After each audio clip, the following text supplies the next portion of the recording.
Sebelum firman dibagikan,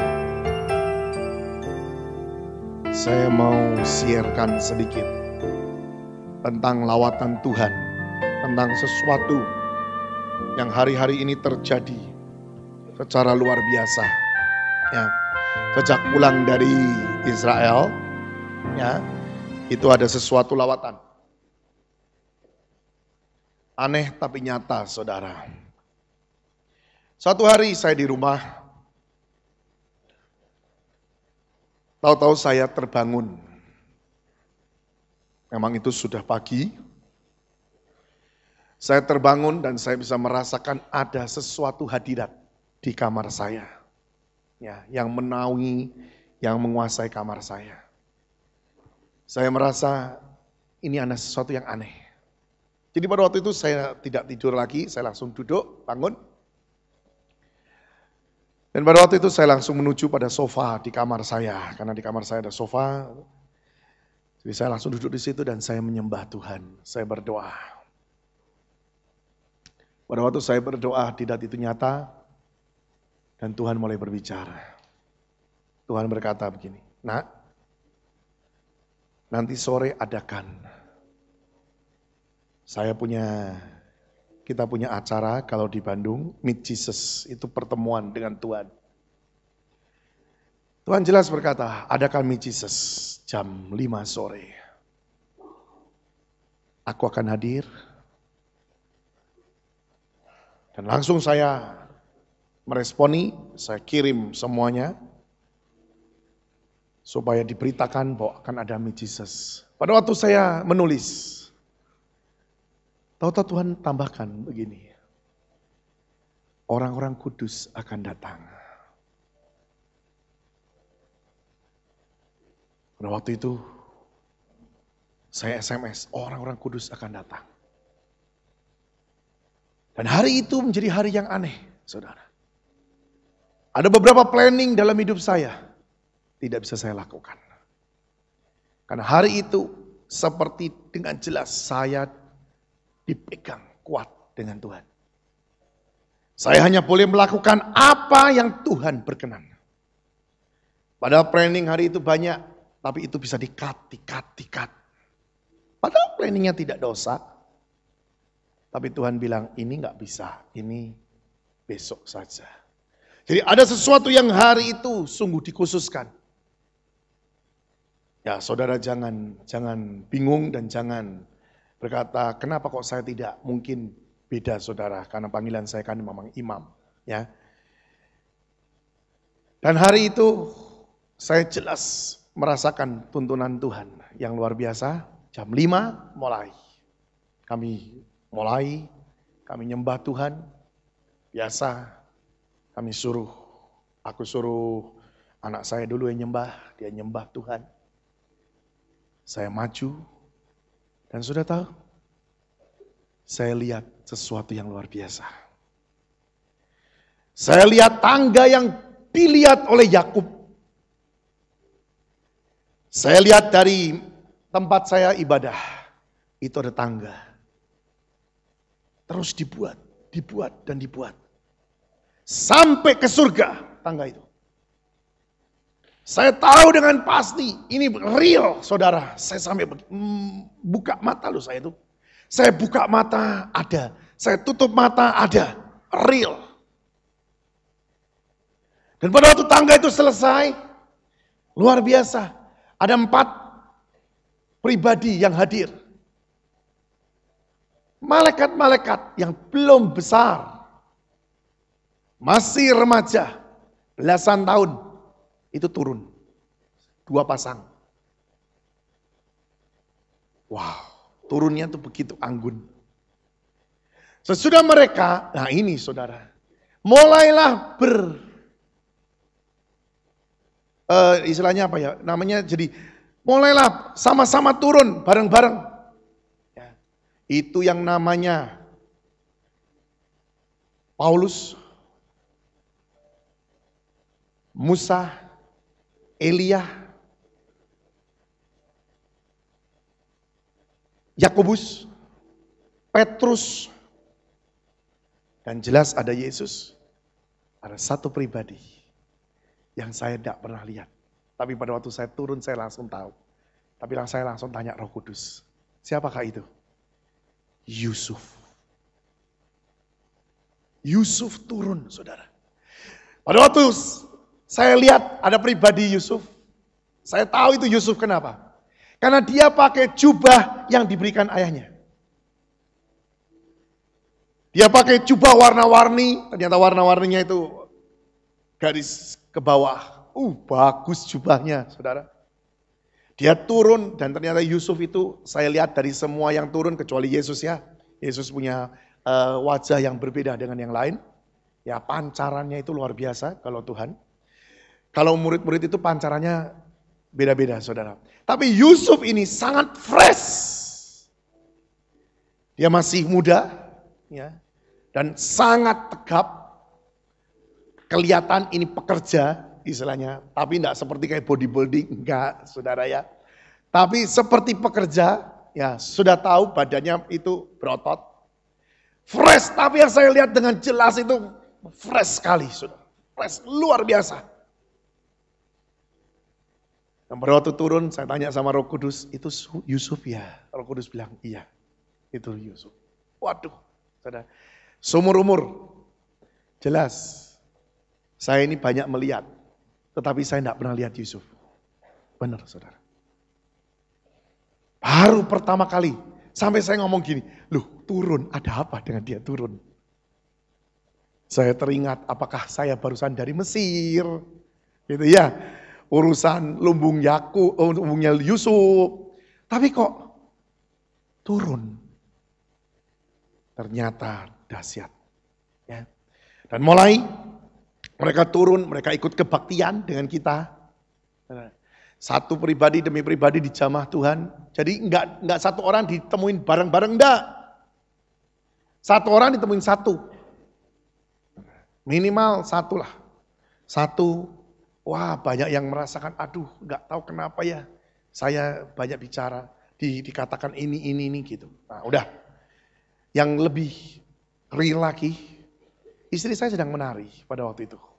Jadi ini tangga, istri saya nari di depan tangga. Jelas kalau pribadi-pribadi itu mau naik ke mimbar, itu pasti akan melewati istri saya. Karena turun, istri saya nari di depan. Kalau pribadi itu naik ke atas mimbar, pasti. Ya, saya lihat sudah anak saya yang kecil, dia sudah pakai baju nari dengan komplit. Itu jarang, karena dia paling tidak mau diperintah. Tapi dari awal saya sudah lihat, pada waktu saya lihat dia pakai baju nari komplit, saya sudah mulai gini. Ini enggak mainan ini. Ini pasti ada sesuatu. Benar, saudara. Pribadi itu jalan, dan sudah tahu, percaya tidak percaya, ini real. Istri saya lagi nari, bahu istri saya itu bersinggungan dengan seseorang. Dia bersinggungan. Karena dia bersinggungan, jadi dia melek. Dia lihat ke belakang. Seseorang berjubah putih itu sedang berjalan. Real. Itu bukan sesuatu halusinasi. Dia bilang, aku bisa merasa. Aku bisa merasa. Dan ternyata yang turun itu, yang bersinggungan itu dengan Tuhan Yesus sendiri. Pada waktu itu nyembah dan luar biasa.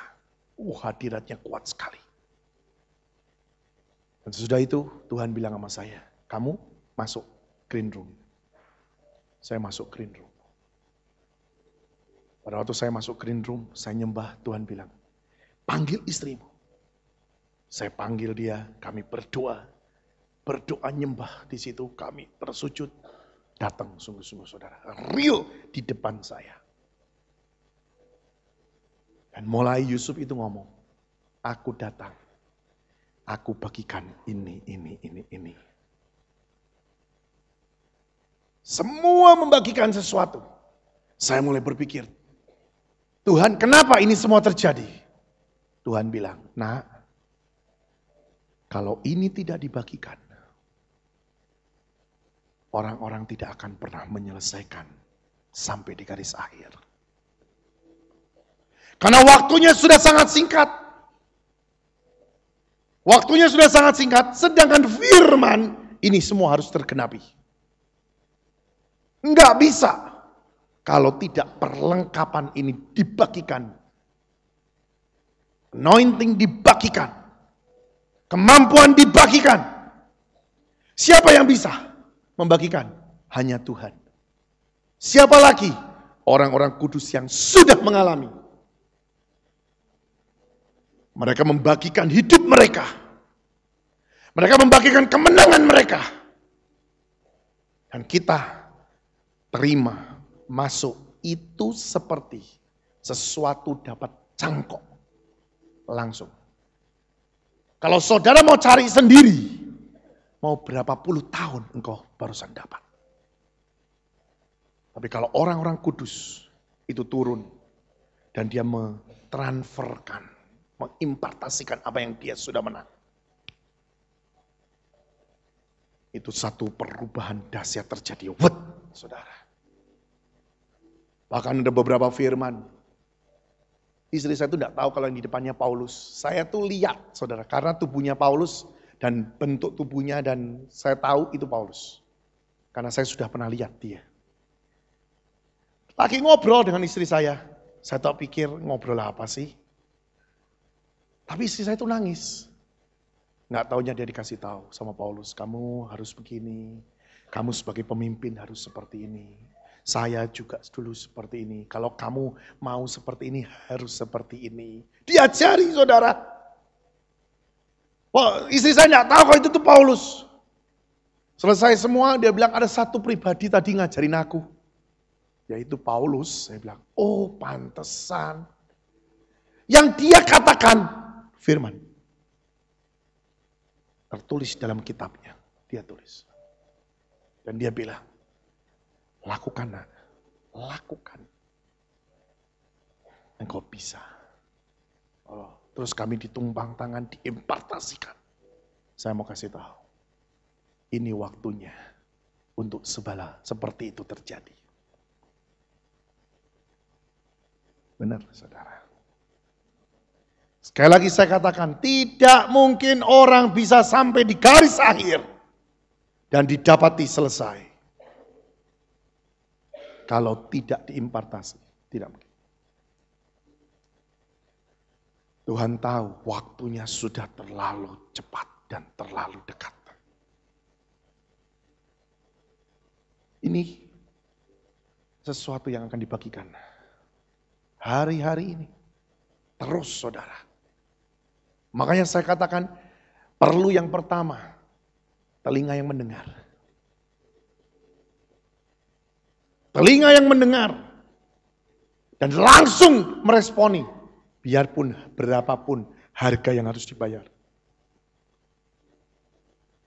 Yang kedua, jangan banyak pertimbangan. Yang ketiga, kerinduan yang luar biasa. Kerinduan yang luar biasa. Saudara mungkin berkata, buat saya mungkin tidak terlalu penting, Pak. Ya tidak masalah. Tapi saya mau kasih tahu satu hal. Orang yang diangkat, yang rapture, hanya orang yang sudah menyelesaikan bagiannya di dunia. Dengar itu.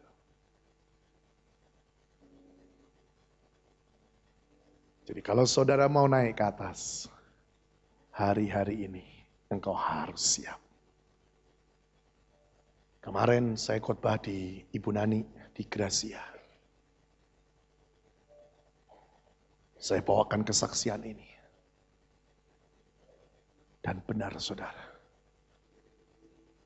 Ada sesuatu hadirat yang setiap kali hadir pada waktu kesaksian yang dibagikan. Karena ini kesaksian bukan mainan. Tapi ini sesuatu yang benar-benar lagi skedulnya surga. Ini benar-benar lawatan Tuhan yang luar biasa. Makanya jangan merindukan yang lain kecuali Tuhanmu. Dan minta. Seperti rusa yang merindukan air. Seekor rusa kalau merindukan air, dia tidak pernah pusing dengan bahaya apapun yang di depan. Dia pokoknya rindu akan air, dia cari air. Makanya ada beberapa rusa yang mati pada waktu minum air. Tapi kita tidak bicara itu. Kita bicara tentang kerinduan yang sangat. Dan ini nggak bisa diharuskan, nggak bisa. Ini harus dari hatimu yang terdalam. Seseorang yang sungguh-sungguh mengerti bahwa tidak bisa hidup di luar Tuhan. Sungguh-sungguh kau sadar bahwa kau itu nothing, engkau nol.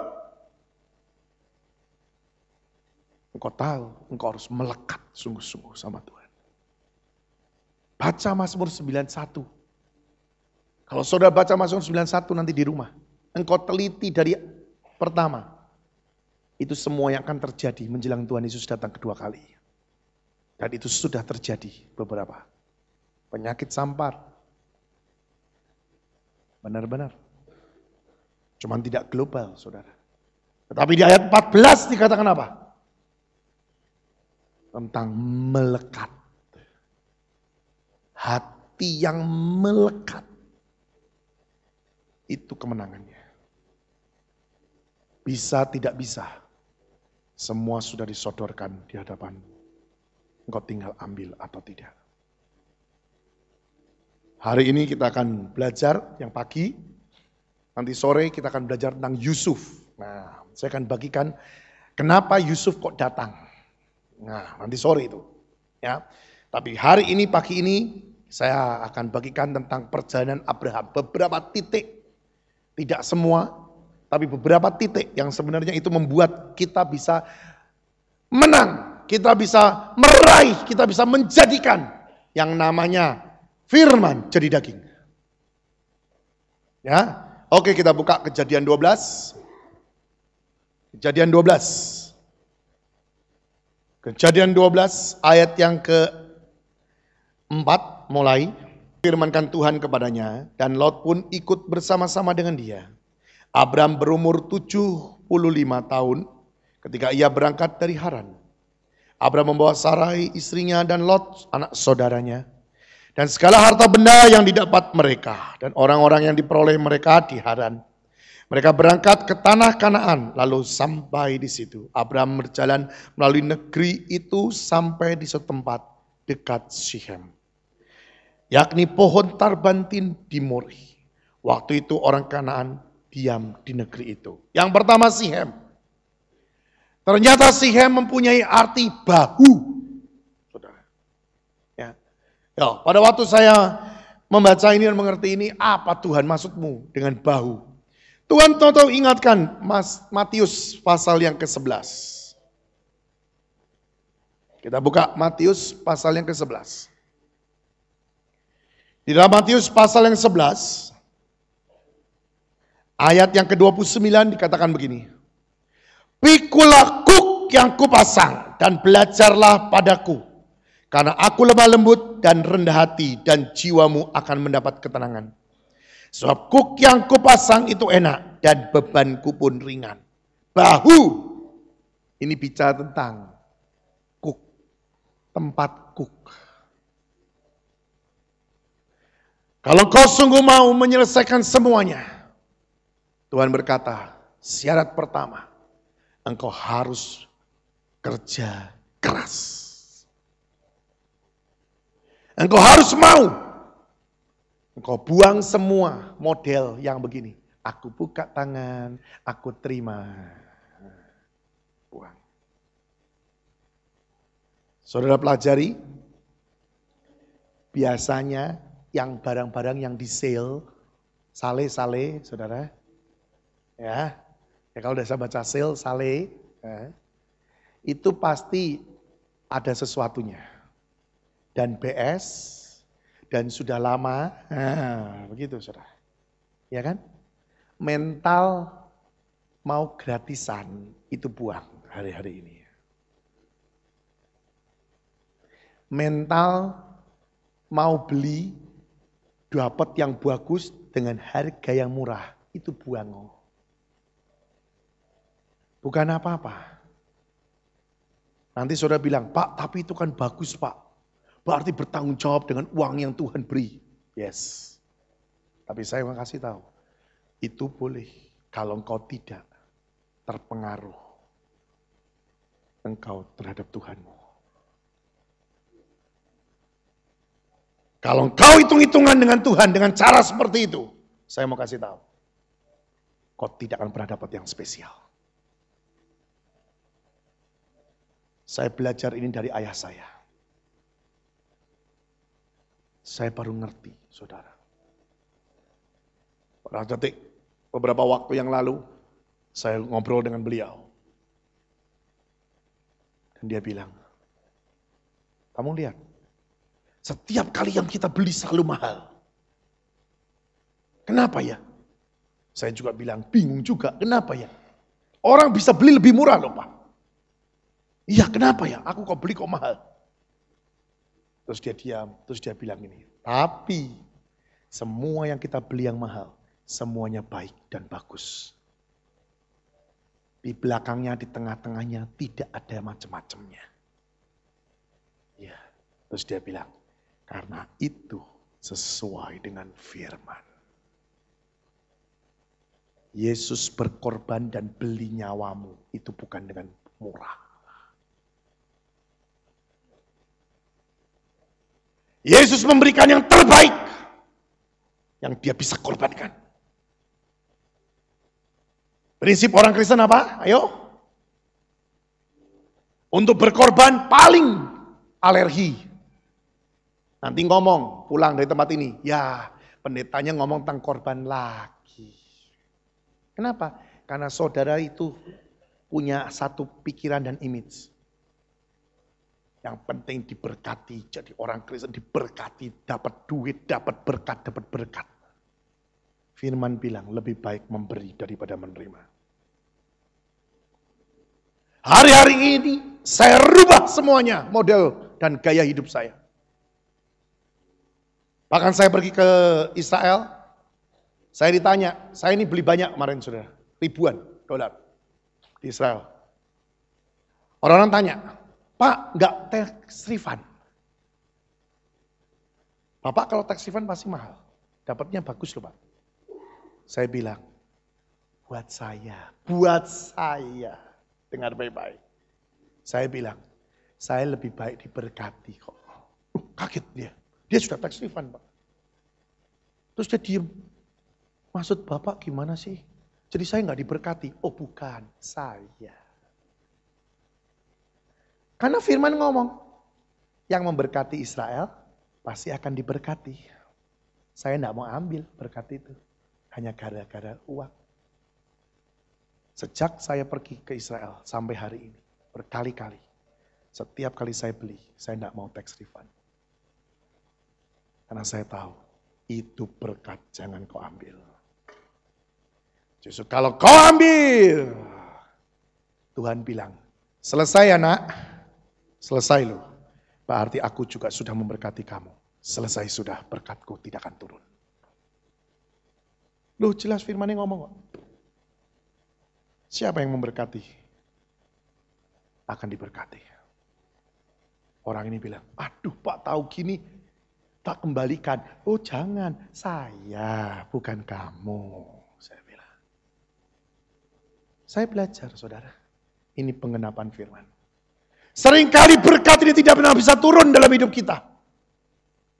Ada satu hambatan, ada sesuatu lapisan yang menghalangi berkat turun. Tipis, tidak kelihatan oleh kasat mata. Tapi berkatnya jadi tidak turun. Dari cara berpikir yang salah, yang kurang ngerti. Mungkin yang sudah ngerti tapi karena terbuai dengan pengen berkat, pengen ada cinta duitnya, sayang juga duitnya. Jadi berkat itu tidak turun. Saya mau katakan, saudara. Hari-hari ini Tuhan ini ingin memberkati orang-orangnya, anak-anaknya. Itu dengan, tidak terbatas berkati. Benar, saudara. Yang pertama Tuhan bilang, kerja keras nak, pikul kuk yang ku taruh. Jangan santai. Mereka semua bilang gini, tapi Pak Yusak ngajarin santai. Santai nih Pak Yusak beda. Santainya ayah saya adalah, dia santai tapi dia tetap melakukan bagiannya dengan tepat. Dan dia dengar-dengaran dengan Tuhan. Apapun yang Tuhan suruh dia langsung lakukan. Dan tidak menunda-nunda. Saya dididik ayah saya itu tidak pernah telat 1 menit, saudara. Saya ini berkali-kali dari yang dulu, waktu saya masih belum menikah. Wow, itu berat sekali pendidikannya, saudara. Terhadap waktu. Kalau saya sudah janjian dengan beliau, jam 5 saya jemput. Jam 5 kurang 5, kurang 10 saya harus ada di situ. Jam 5 tepat, beliau akan berangkat. Enggak. Beliau akan berkata gini, udah gak jadi berangkat?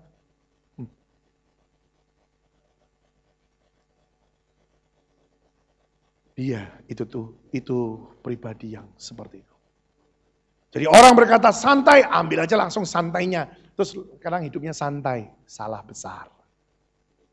Kuk itu harus tetap dipikul ya. Panggilanmu apa? Tugasmu apa? Itu harus diselesaikan. Ingat, ini harus kerja keras karena waktunya sudah sangat singkat. Ya, waktunya sudah sangat singkat. Kalau kau tidak kerja keras, tidak selesai. Saya mau kasih tahu. Kalau tidak selesai, engkau tidak bisa mempertanggungjawabkan apa yang kau sudah kerjakan.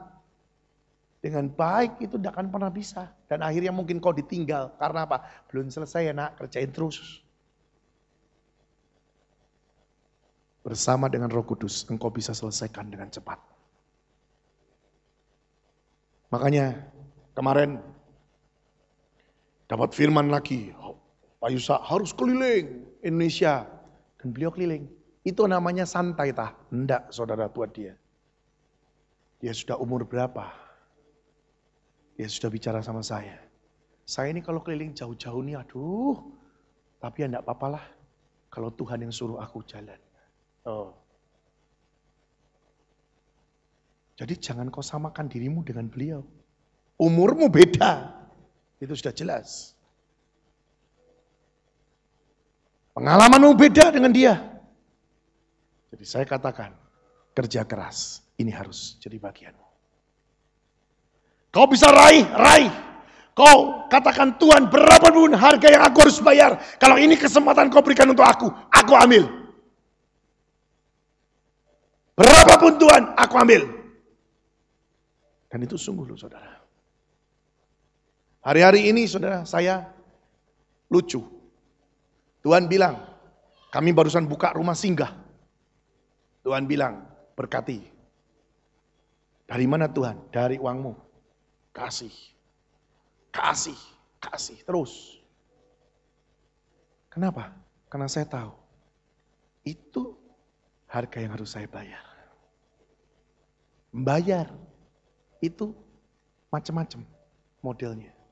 Ada yang waktu, ada yang dengan ketaatan, ada juga dengan harta.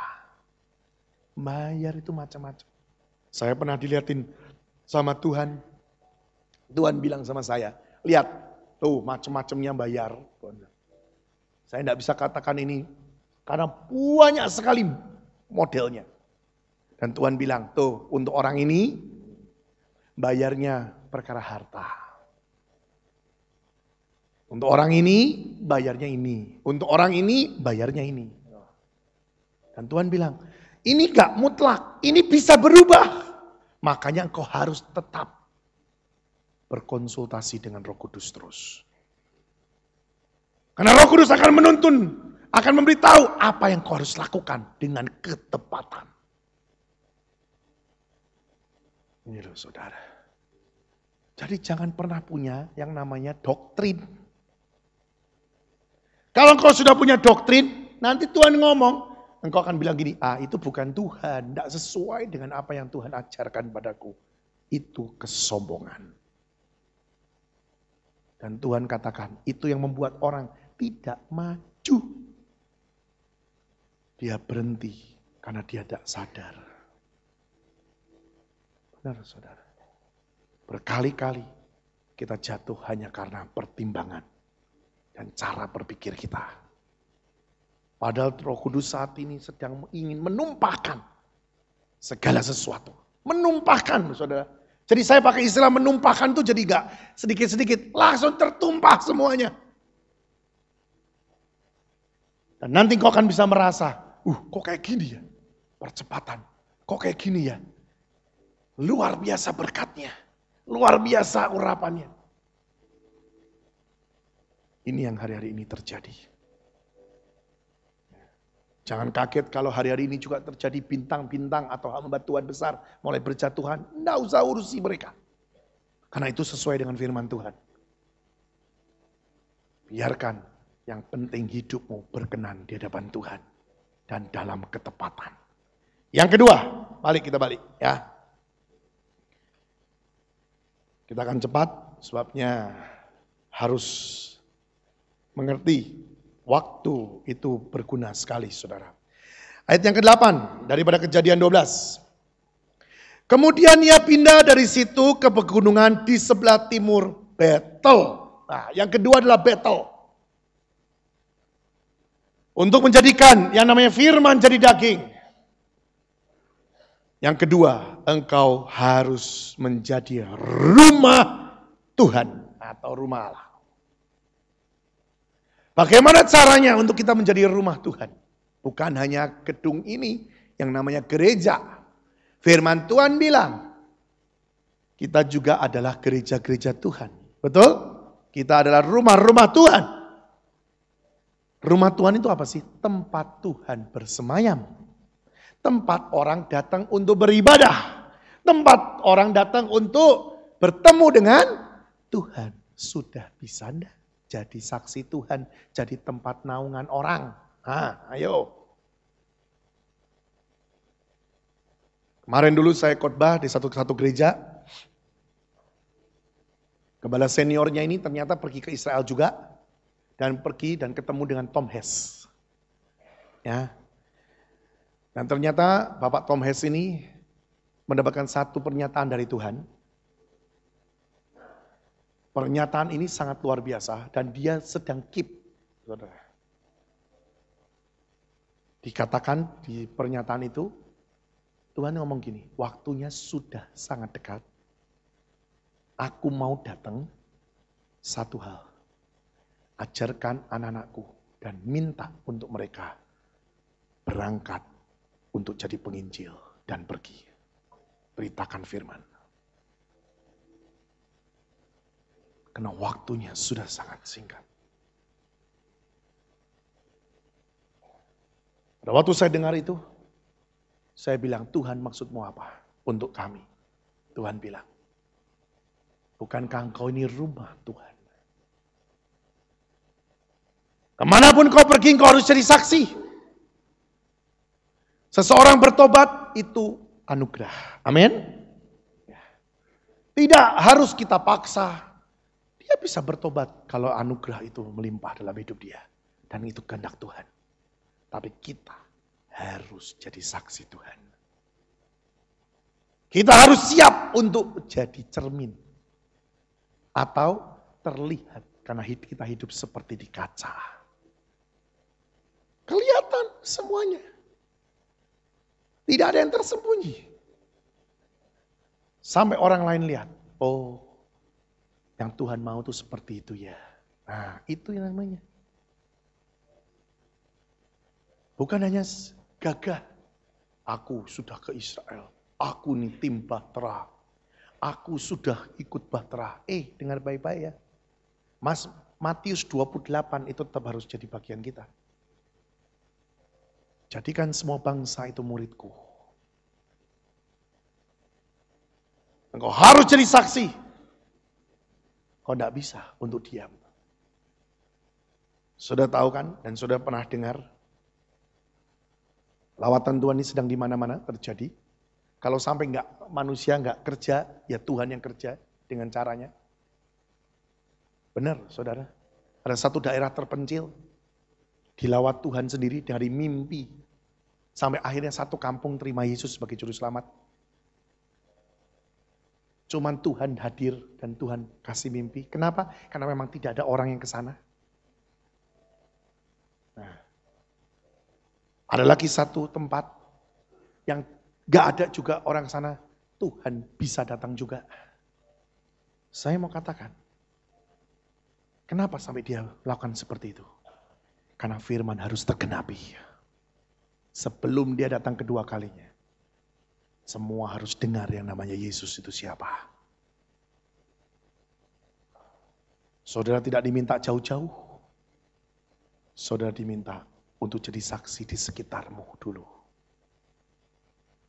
Di tempat kau kerja,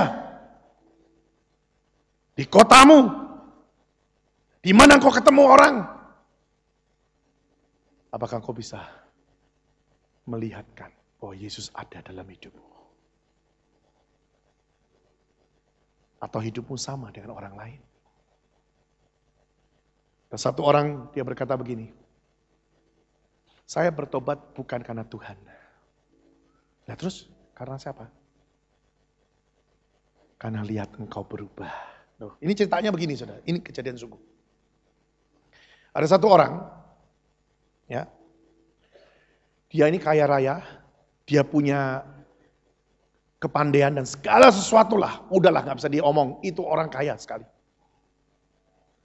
Tapi pada waktu menjelang dia meninggal, dia itu sakit.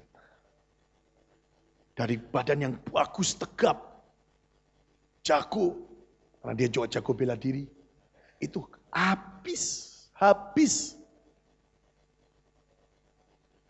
Maka sudahlah gak bisa dilihat ke masa kejayaannya. Satu hari, tim saya ini datang ke sana, ya anak buah saya lah, boleh. Ngobrol, dia bilang gini, jangan jadikan aku Kristen ya. Dia ngomong gitu loh saudara. Enggak, saya enggak jadikan kamu Kristen. Datang yang kedua, datang yang ketiga. Akhirnya orang ini, pada suatu kali datang, orang ini ngomong gini. Coba. Kamu ini kan sekarang saya dengar jadi hamba Tuhan. Oh saudara. Saya mau tahu salah saya apa sih? Dosaku ini apa? Kok saya sampai kayak gini? Menderitanya. Sakit gak sembuh-sembuh. Ditanya begitu, to the point, bingung. Tanya Roh Kudus, Tuhan Roh Kudus gimana? Roh Kudus ngomong, terangkan sesuai dengan firman Tuhan. Dia terangkan. Om kan punya buku. Saya juga punya buku. Di buku saya dikatakan, nih kayak gini. Dia buka tentang 10 perintah Allah. Sampai di satu tempat, dia ngomong gini. Kita ini harus mengampuni orang yang bersalah dengan kita. Detik dia ngomong itu. Ini bapak nangis dan teriak. Saya tahu kesalahan saya cuma satu, yaitu dia tidak bisa mengampuni orang yang bersalah dengan dia. Kenapa? Karena dia merasa dia baik. Karena dia merasa bahwa dia ini baik, dia tidak berbuat yang jelek, dia tidak berbuat yang salah. Kenapa dibalas dengan sesuatu yang tidak bagus? Dia kepahitan. Singkat cerita saudara, dia bertobat loh dan akhirnya terima Yesus. Terus ditanya, kenapa sih akhirnya kamu kok mau terima Yesus? Dia ngomong gini, saya dulu ngomong tidak mau dan jangan jadikan saya Kristen. Tapi setelah saya lihat kehidupanmu yang berubah, saya tertarik. Saya pikir kamu kok bisa berubah ya. Orang sebrengsekmu kok bisa berubah. Kalau engkau bisa berubah, berarti Tuhanmu itu bisa merubah saya juga. Ya, inilah yang namanya saksi. Banyak orang pintar ngomong, belum tentu orang itu bertobat. Betul? Bahkan kadang-kadang kecewa. Karena Pak ini pintar ngomong, tapi lihat perbuatannya, kok haleluya. Nah, betul kan? Akhirnya malah pintu surga tertutup. Gara-gara ini cuma bisa ngomong aja. Nah, yang parah lagi, ya satu maaf. Maaf sekali lagi, maaf. Tapi saya katakan, ini Tuhan ingatkan, jadi saya ngomong. Perkara utang. Kalau engkau sampai utang, itu sebenarnya engkau menjual nama Tuhanmu. Ya. Bagaimana sih pemberi utang bisa jadi anak Tuhan? Kalau dia bilang, loh katanya orang Kristen Tuhannya kaya. Kau utang. Berarti tanpa sadar kau menyatakan, Tuhanku mati. Tuhanku tidak bisa berkati aku. Oleh dari itu aku utang. Ya maaf saudara, ini ajaran imam saudara. Ya. Karena Tuhan ingatkan ya saya katakan. Benar saudara, ini mengerikan. Ya.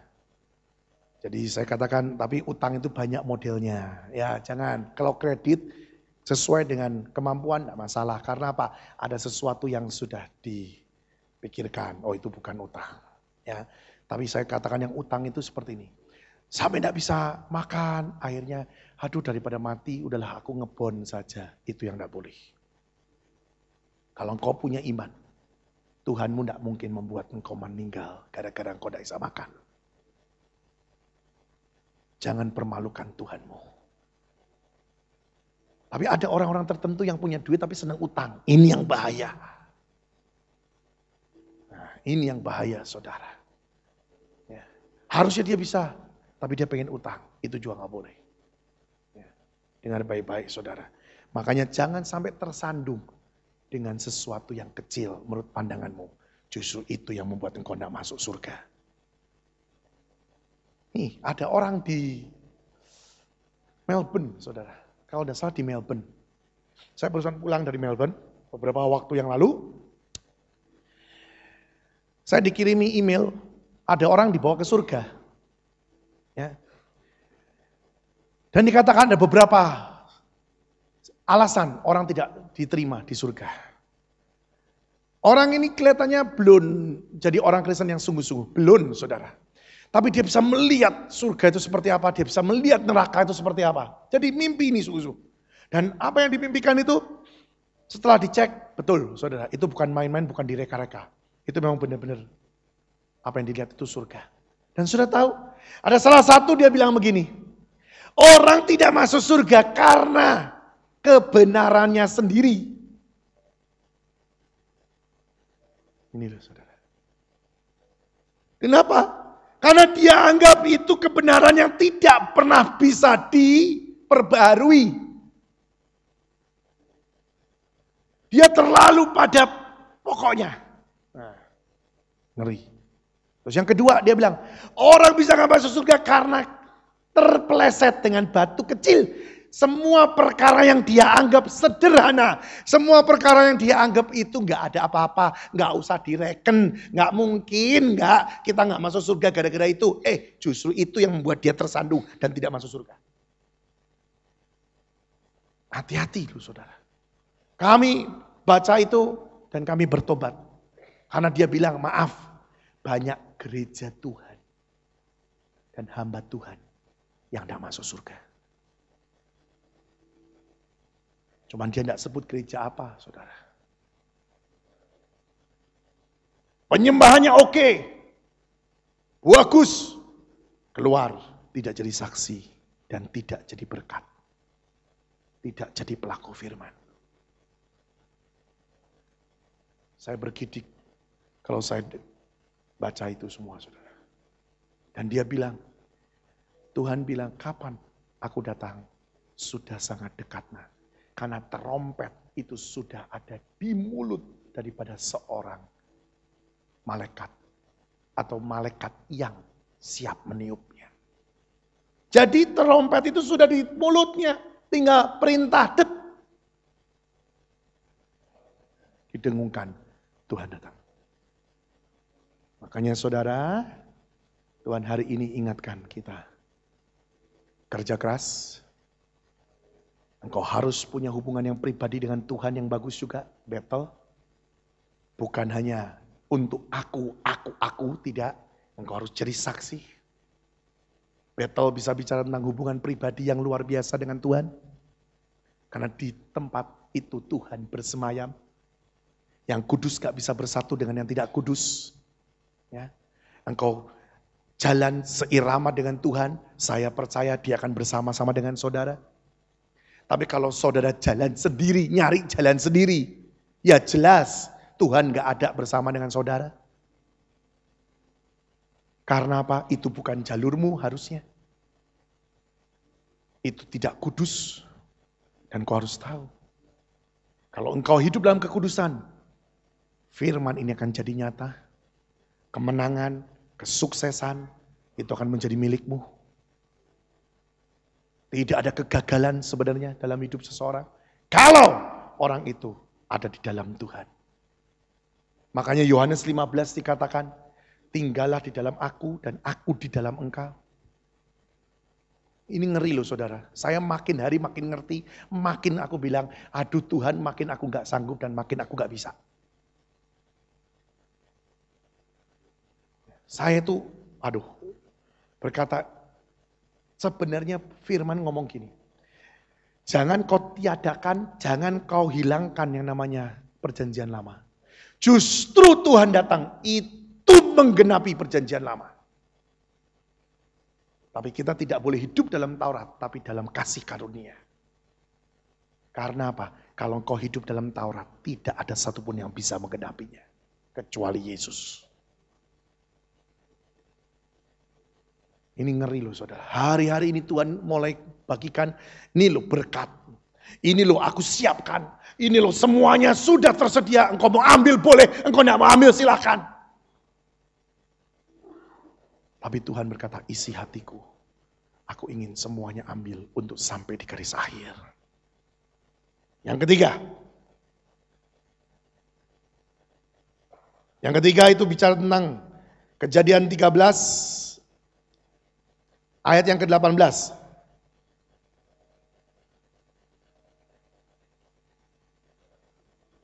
Sesudah itu Abraham memindahkan kemahnya dan menetap di dekat pohon-pohon tarbantin di Mamre, dekat Hebron. Jadi yang ketiga adalah Hebron. Hebron bicara tentang pertemuan hati Bapak. Pertemuan bapak-bapak, saudara. Itu tempat Hebron. Tempat di mana perjanjian terjadi. Tempat di mana persekutuan bapak-bapak itu ada. Ya. Jadi Hebron bicara tentang hati Bapak yang dipulihkan. Hebron itu bisa bicara tentang apa? Tentang Maliaki pasal yang terakhir. Di mana dikatakan hari Tuhan, menjelang hari Tuhan. Hati bapak-bapak berbalik kepada anak-anaknya. Dan hati anak-anak berbalik kepada bapak-bapaknya. Artinya apa? Tuhan inginkan untuk tidak ada lagi kepahitan dalam hidup kita. Tuhan inginkan tidak ada lagi prasangka-prasangka negatif terhadap Tuhanmu sendiri. Clear antara Bapa di surga dengan engkau. Clear, tidak ada kecurigaan sama sekali. Kita tidak curiga sama Tuhan. Kita tidak komplain, kita tidak protes. Kita tidak berkata kenapa aku dianaktirikan.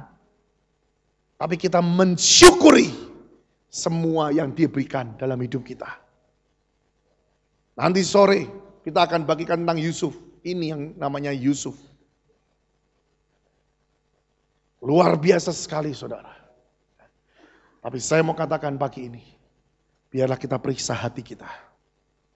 Apakah benar? Sudah bersih dan tulus hatimu. Saya sudah pernah katakan di tempat ini. Pada waktu saya ulang tahun. Tuhan berikan suatu merpati turun. Terus saya lihat hati merah tapi bersih sekali. Dan pada waktu itu saya lihat kok merpati bukan Raja Wali. Tuhan bilang, nak, tiada yang tidak kau butuhkan. Itu kau butuhkan. Toto merpati itu masuk. Dan Toto masuk dalam tubuh saya. Dan saya bilang, Tuhan kenapa harus masuk? Aku terima Tuhan. Tapi aku pengen tahu kenapa. Tuhan bilang, ketulusan dan hati yang tidak ada kepahitan. Merpati itu tidak pernah punya empedu, katanya saudara. Empedu itu pahit, saudara. Masuk, pada waktu masuk saya bisa merasakan, kok aneh, berubah hidupku. Aku bisa mengampuni orang yang ngomongin aku. Aku bahkan bisa mengerti kenapa kok dia ngomongin. Karena memang dia tidak bisa ngerti hidupku. Dan saya bilang, memang aku pun tidak ngerti hidupku kalau tidak Tuhan. Kenapa? Karena buahnya yang spektakuler. Tidak pernah terduga. Benar, saudara. Makanya saya bilang, engkau harus punya hati yang tulus dan bersih. Hati yang bersih, hati yang tidak ada kepahitan sedikit pun dan kecurigaan terhadap Tuhan. Pernah ada kesaksian seorang yang berbuat baik. Ibu ini berbuat baik. Pelayanan di mana-mana. Kalau ada kegiatan dia ikut. Kalau ada apa dia nyumbang semuanya. Oh baik, meninggal.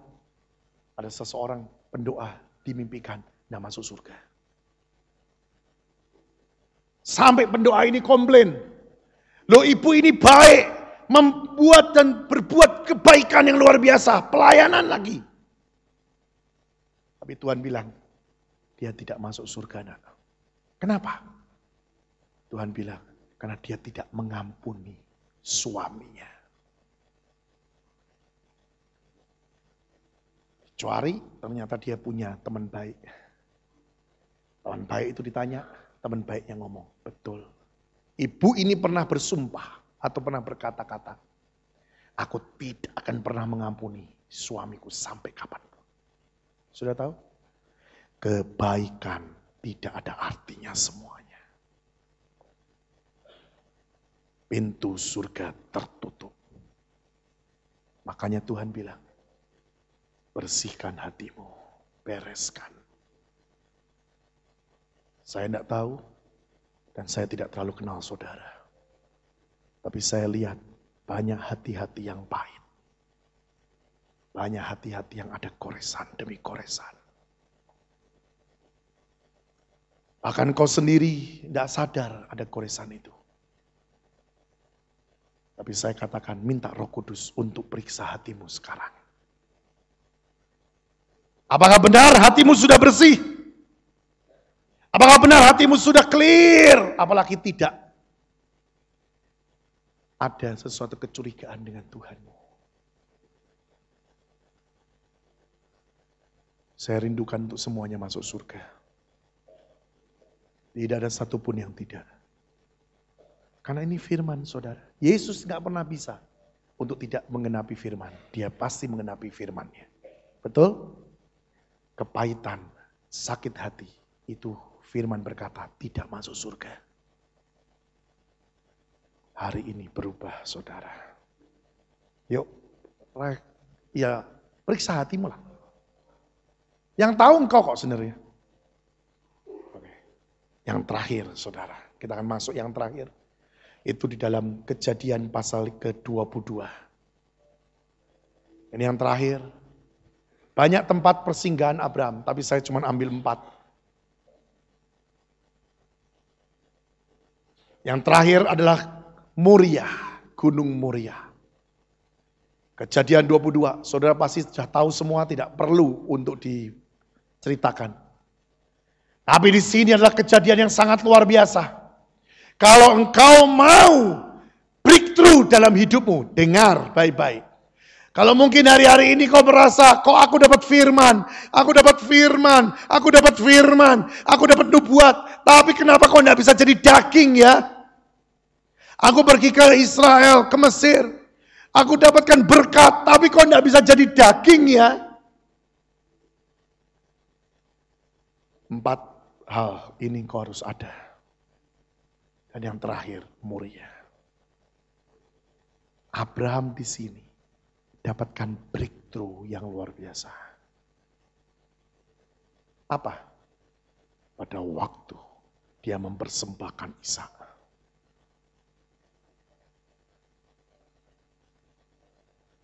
Ishak sesuatu yang sangat berharga bagi Abraham. Ishak merupakan penggenap daripada janji Tuhan.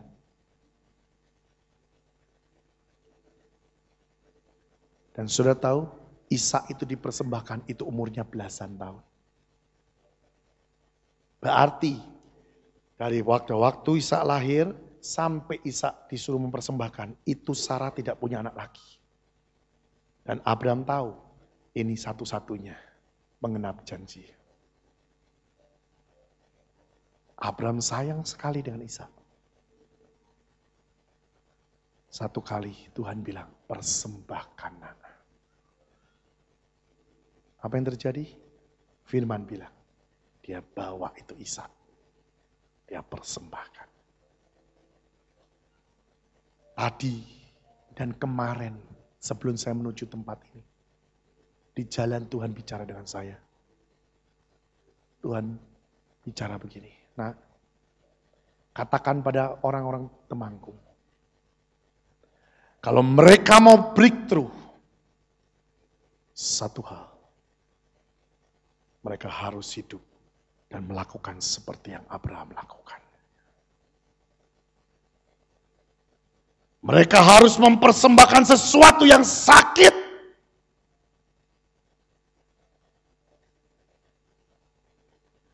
Itu yang membuka kunci gerbang. Sehingga pintu terbuka. Dan terjadi breakthrough keluar dalam hidup. Saya tidak berani katakan ini kalau tidak Tuhan yang ngomong 2 kali, saudara. Dan saudara tahu saya bisa breakthrough seperti ini. Percis dengan yang Abraham alami. Cuman saya bukan anak. Saya anak pada waktu anak pertama. Tapi Tuhan juga minta lagi mobil. Saya itu punya satu mobil yang penggenap janji. Yaitu mobil saya Grandis, saudara.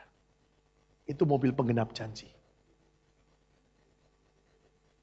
Tapi satu ketika saya pulang dari pelayanan, saya dapat kabar.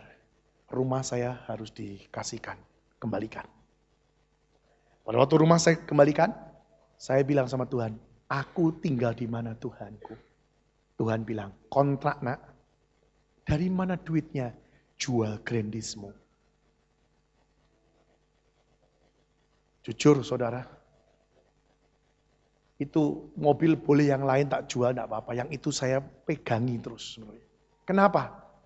Karena mobil itu menjadi sesuatu yang, ini penggenap janji, ini penggenap janji. Tuhan janji dan Tuhan jadikan, luar biasa. Tapi Tuhan bilang, nah aku tidak mau ilah lain juga. Saya jual mobil itu dan saya kontrak. Itu sudah terjadi 5 tahun yang lalu. Dan detik itu saudara, saya dapatkan breakthrough yang luar biasa dalam keuangan. Benar, saya sudah bersaksi kan, saya dapat Alphard. Alphard disuruh mempersembahkan lagi, saya dapat Velfire. Belum dapat Velfire, tahun kemarin saya dapat Land Cruiser. Ya saudara. Breakthrough itu terjadi pada waktu persembahan yang sakit saya lakukan. Dan saya membagikan ini bagi saudara. Saudara mau setuju, tidak setuju terserah. Saya sebagai hamba Tuhan, saya bagikan dan saya tugas untuk menyatakan isi hati Tuhan. Ada banyak pribadi di tempat ini yang mengatakan, mana breakthrough-ku? Mana yang namanya firman jadi daging? Mana yang namanya nubuatan jadi daging? Kuncinya karena cara dan berpikirmu itu yang belum tepat. Karena kau cara berpikirmu minta, terima berkat. No. Tuhan bilang, genapi firmanku. Seperti Abraham, beri yang Tuhan minta. Beri. Dan itu kau harus siap pasti sakit dalam hidupmu. Sesuatu yang kau simpeni mungkin, sesuatu yang kau sembunyikan, sesuatu yang waduh kau rasanya nyaman karena kau punya deposito mungkin. Kau punya simpanan duit atau simpanan emas. Saya mau kasih tahu, harapanmu hanya pada Tuhan. Bukan pada emasmu, bukan pada depositomu, bukan pada tabunganmu. Bahkan Tuhan katakan, saya ini ngeri ngomongnya saudara, karena saya ini ngeri sungguh. Tapi ya saya diingatkan saya ngomong. Saya mau katakan, mungkin menurut pandangan orang dunia, saudara mungkin akan rugi dalam usahamu. Tapi Tuhan berani ngomong sama saya. Kalau ada yang berani sungguh-sungguh meletakkan dan hidup perkenanan masuk dalam hidupnya. Apa yang aku minta dia korbankan. Seperti Abraham. Aku akan buat terbalik apa yang terjadi secara dunia. Berkat itu akan dilimpahkan luar biasa.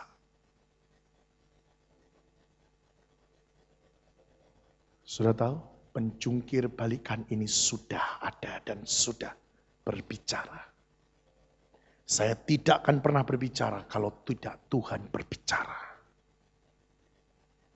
Tergantung saudara. Abraham breakthrough. Abraham jadi orang yang disebut bapak orang beriman. Itu pada waktu dia mempersembahkan Ishak. Dan jangan saudara pikir bahwa Ishak cuma ngomongnya saja. Firman bilang Ishak itu diikat. Ishak itu ditaruh di mezbah.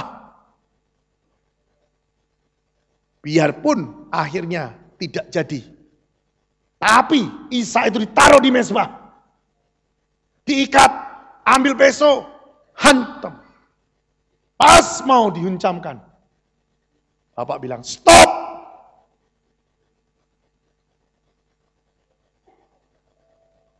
Motivasi seperti ini. Dedikasi seperti ini. Tuhan tantang saudara. Tuhan tidak pernah main-main. Tuhan tidak pernah main-main. Saya mau saksian. Kemarin pergi ke Israel, saudara. Kami nggak punya uang. Pastoral tidak ada yang punya uang. Tapi Tuhan bilang sama saya gini, berangkat nak, berangkat. Semua berangkat dengan istri. Saya tidak cari cara secara dunia. Sungguh. Saya tidak minta gratis sama tur. Karena saya tahu mereka tidak untung 1 sen pun untuk pergi kemarin. Saya cuma ngomong gini. Kalau engkau suruh berangkat, berangkat. Tuhan bilang, kasih tahu semua pastoral. Saya bilang sama pastoral saya. Semua berdoa. Engkau harus berbuat sesuatu yang Tuhan suruh. Lakukan apapun yang Tuhan mau. Dan mereka melakukannya, saudara. Mereka melakukannya. Mereka melakukannya. Ini loh. Apa yang terjadi? Orang ini telepon saya.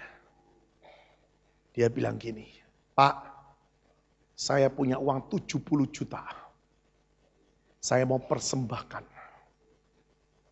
Loh, ini kan uangmu toh, hasil usahamu toh.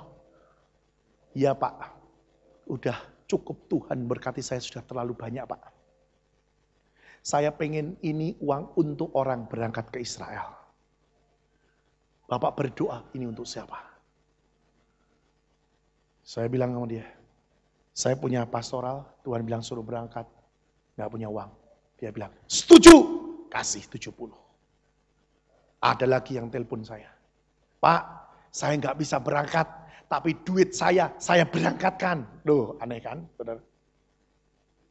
Dan sudah tahu, 8 orang berangkat semuanya. Tidak utang dan tidak ada yang tidak bayar. Saudara bisa bayangin, 2000 lebih ya 2.600, 2.700-an kali 8 orang. Semua berangkat. Jangan main-main dengan Tuhanmu.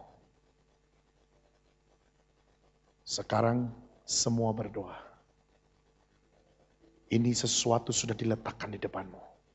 Tuhan, katakan, berani atau tidak kau ambil tantangan ini. Mari kita berdoa. Dicurahkan, berkatnya dilimpahkan.